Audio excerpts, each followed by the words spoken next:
Alors aujourd'hui, je vous propose de découvrir le livre sur lequel vous avez travaillé il y a déjà 2 semaines. Donc le titre, c'est Le roi de la bibliothèque. Vous êtes prêts? Voilà, le roi de la bibliothèque.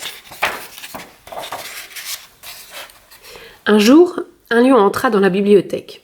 Il passa devant le bureau des prêts et fila droit vers la salle de lecture. Monsieur Dubourdon courut trouver la directrice de la bibliothèque dans son bureau. « Mademoiselle Botan !» cria-t-il. « On ne court pas !» dit Mademoiselle Botan sans lever les yeux. « Mais il y a un lion dans la bibliothèque !»« A-t-il désobéi au règlement ?» demanda Mademoiselle Botan. Elle était très à cheval sur le règlement. « Eh bien non, avoua Monsieur Dubourdon, pas vraiment. »« Alors, laissez-le tranquille. » Le lion visita la bibliothèque de fond en comble. Il aimait bien renifler les fiches des casiers, mais ce qu'il préférait, c'était frotter sa crinière contre les livres neufs qu'on venait tout juste de mettre en rayon.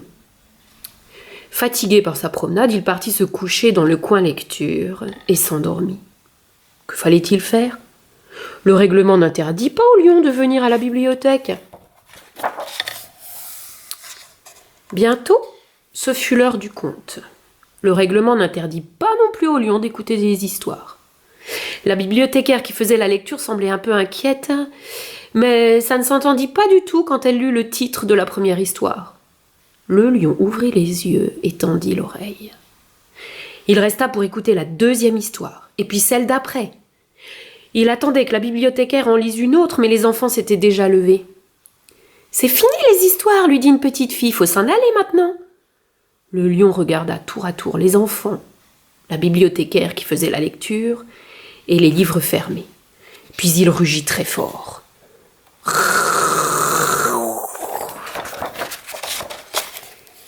Mademoiselle Botan sortit de son bureau à grandes enjambées. « Qui fait tout ce vacarme ?» demanda-t-elle.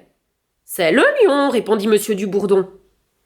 Mademoiselle Botan se dirigea vers le lion et lui dit sur un ton sévère. « Si tu ne sais pas te tenir tranquille, il va falloir que tu t'en ailles, c'est le règlement. » Le lion rugissait toujours, mais d'une voix toute triste à présent. La petite fille tira sur la robe de la directrice. « Et s'il promet d'être sage, est-ce qu'il pourra revenir demain pour écouter les histoires ?»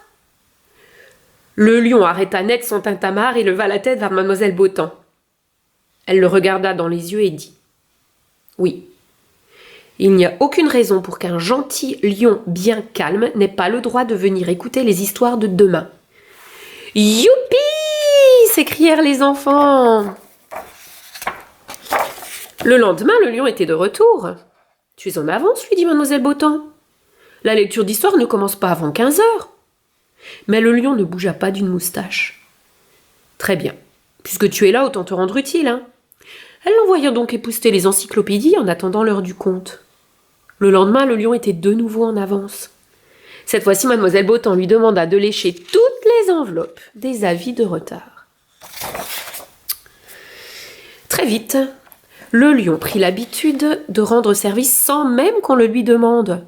Non seulement il époussetait les encyclopédies et léchait les enveloppes, mais il aidait aussi les petits-enfants à attraper les livres des plus hautes étagères en les laissant grimper sur son dos. Et quand il avait terminé, il se pelotonnait dans le coin lecture et attendait sagement qu'on vienne lui lire des histoires. Au début, tout le monde avait un peu peur du lion, mais on s'habitua rapidement à sa présence. On aurait juré que le lion avait été fait pour la bibliothèque. D'abord, ses grosses pattes toutes douces le rendaient très silencieux, et les enfants trouvaient qu'il faisait un dossier bien confortable à l'heure du conte. Et puis on l'avait plus jamais entendu rugir dans la bibliothèque. « Comme il est serviable, ce lion !» disaient les gens en caressant sa crinière soyeuse lorsqu'il se passait près d'eux. « Comment faisions-nous quand il n'était pas là ?» Lorsqu'il entendait ceci, Monsieur Dubourdon fronçait les sourcils. Il se débrouillait très bien avant son arrivée. Pas besoin de lion. Un lion, pensait-il, ça comprend rien au règlement et ça n'a rien à faire dans une bibliothèque. Un beau jour, comme il avait déjà épousseté toutes les encyclopédies, léché toutes les enveloppes et aidé tous les petits-enfants, le lion alla trouver mademoiselle Botan dans son bureau pour voir s'il pouvait lui rendre un autre service. Il avait encore le temps de faire un petit quelque chose avant l'heure du compte. « Bonjour le lion, dit mademoiselle Botan. Je sais ce que tu pourrais faire. Tu pourrais remettre un livre en rayon pour moi. Laisse-moi simplement l'attraper. » Mademoiselle Botan grimpa sur un tabouret, mais elle était encore trop petite. Alors elle se dressa sur la pointe des pieds et étendit les doigts. « J'y suis presque !» Elle s'étira de tout son long et... patatras! Aïe! La directrice allongée par terre ne pouvait plus bouger. Quand elle eut repris ses esprits, elle appela à l'aide. « Monsieur Dubourdon! Monsieur Dubourdon !» Mais Monsieur Dubourdon ne pouvait pas l'entendre car il s'occupait des prêts et des retours. « S'il te plaît, le lion, va chercher Monsieur Dubourdon !» demanda mademoiselle Botan. Le lion sortit comme une fusée du bureau de la directrice. « On ne court pas !» lui cria-t-elle. Le lion posa ses grosses pattes de devant sur le bureau de Monsieur Dubourdon et le regarda fixement. « Va-t'en, le lion !» lui dit le bibliothécaire. « Tu vois bien que je suis occupé. » Le lion poussa un gémissement, et de son nez il montrait le couloir où se trouvait le bureau de mademoiselle Botan. Mais Monsieur Dubourdon faisait comme s'il n'était pas là. Le lion fit alors la première chose qui lui passa par la tête. Il regarda Monsieur Dubourdon dans les yeux, ouvrit grand la gueule et rugit le plus fort possible.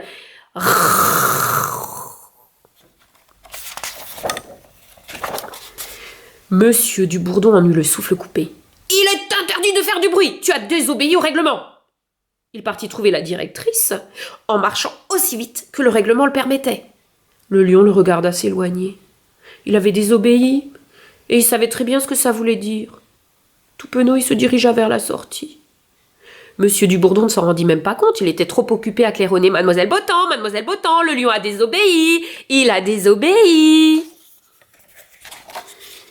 Il se rua dans le bureau de mademoiselle Botan. Mais elle n'était pas dans son fauteuil. « Mademoiselle Botan ?» Parfois, lui répond la voix de la directrice qui venait de derrière son bureau, on a de bonnes raisons de désobéir au règlement. Maintenant, soyez gentil d'appeler un médecin. Je crois que je me suis cassé le bras. Monsieur Dubourdon courut jusqu'au téléphone. « On ne court pas !» s'écria mademoiselle Botan. Le lendemain matin, tout était rentré dans l'ordre, enfin, presque tout. La directrice avait le bras gauche dans le plâtre. Son médecin lui avait dit qu'elle ne pourrait travailler qu'à condition de ne pas faire trop d'efforts.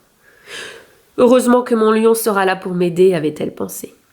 Mais ce matin-là, le lion tardait à arriver. À 15h, mademoiselle Botan alla jeter un regard au coin lecture. La dame venait à peine de commencer la première histoire. Toujours pas de lion. Personne n'arrivait à se concentrer sur son livre ou son ordinateur. Chacun s'attendait à voir arriver d'un moment à l'autre la grosse boule de poil que tout le monde aimait tant. Mais pas de lion. Pas un lion ne pointa le bout de son museau ce jour-là, ni le jour qui suivit d'ailleurs, ni même le jour d'après. Un soir, avant de rentrer chez lui, Monsieur Dubourdon s'arrêta devant le bureau de la directrice. « Puis-je faire quelque chose pour vous avant de partir ?»« Non, merci, Monsieur Dubourdon. » Mademoiselle Botan regardait par la fenêtre. Elle parlait trop bas, même si le règlement obligeait à parler tout bas. Monsieur Dubourdon fronça les sourcils pour mieux réfléchir. En fait, il y avait bien quelque chose qu'il pouvait faire pour mademoiselle Botan. Il sortit de la bibliothèque, mais ne rentra pas chez lui tout de suite. Il fit le tour du quartier en regardant sous chaque voiture et derrière chaque buisson. Il chercha aussi dans tous les jardins, toutes les poubelles et même les cabanes perchées dans les arbres. Il finit par rebrousser chemin vers la bibliothèque. Le lion était assis là, le nez collé aux portes de verre. « Bonsoir, le lion » lui dit Monsieur Dubourdon. Le lion ne se retourna même pas. « J'ai pensé que tu aimerais savoir qu'il y a une nouvelle règle à la bibliothèque. Il est toujours interdit de rugir, sauf quand on a une très bonne raison de le faire. Disons, lorsqu'une amie s'est blessée, qui s'est blessée a besoin d'aide par exemple. » Le lion dressa les oreilles et tourna la tête. Mais Monsieur Dubourdon était déjà parti. Le lendemain, Monsieur Dubourdon vint annoncer quelque chose à mademoiselle Botan. « Qu'y a-t-il » demanda la directrice de sa petite voix toute triste. « Eh bien, j'aime penser que vous aimeriez savoir qu'il y a un lion qui se promène dans la bibliothèque. Mademoiselle Beautemps bondit de son fauteuil et partit à toutes jambes vers la salle de lecture. « On ne court pas !» lui dit monsieur Dubourdon en riant. Mais elle ne l'écoutait pas. Parfois, on a de bonnes raisons de désobéir au règlement, même à la bibliothèque.